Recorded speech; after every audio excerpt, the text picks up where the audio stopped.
Hi, I'm Christie Clarkson, Marketing Specialist at Power Factors. Today I'm talking with Abilash Krishnan, our Chief Product Officer.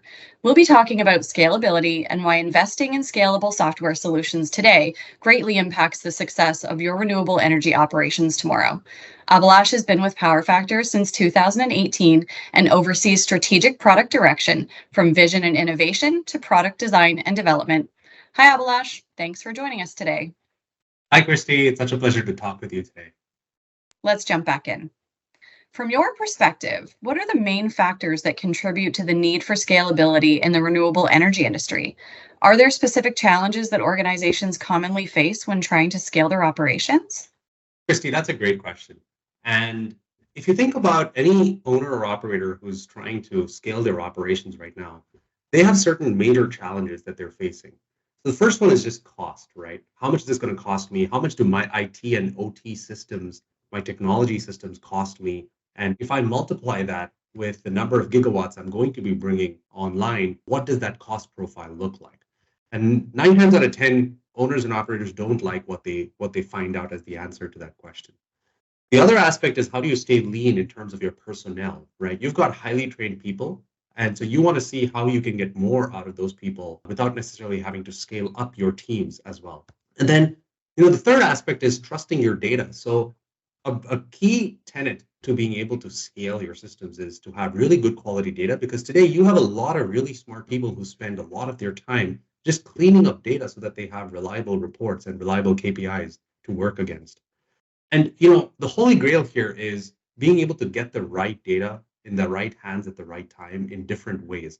You need modern technology because how one person consumes data is going to be different from another, but you still need to have a cohesive data system that's consistent behind the scenes.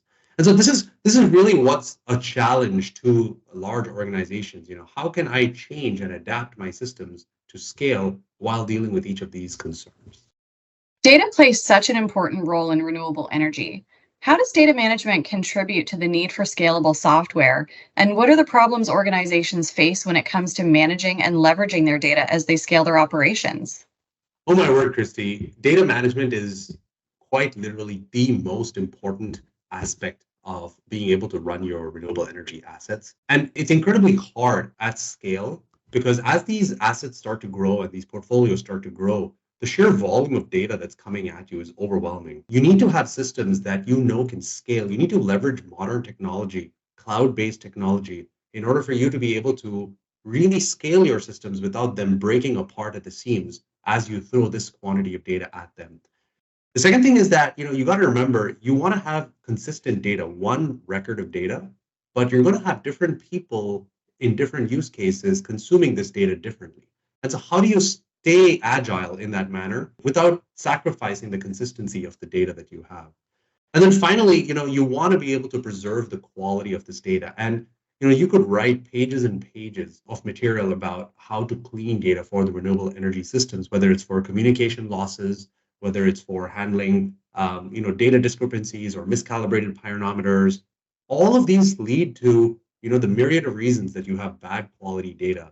And you need to have a pretty modern system in order to be able to automatically tackle all of these issues so you're not spending your time, because that would sacrifice your ability to scale. Thanks so much, Abilash. Look forward to seeing you in the next video. Thanks for having me, Christy. See you next time.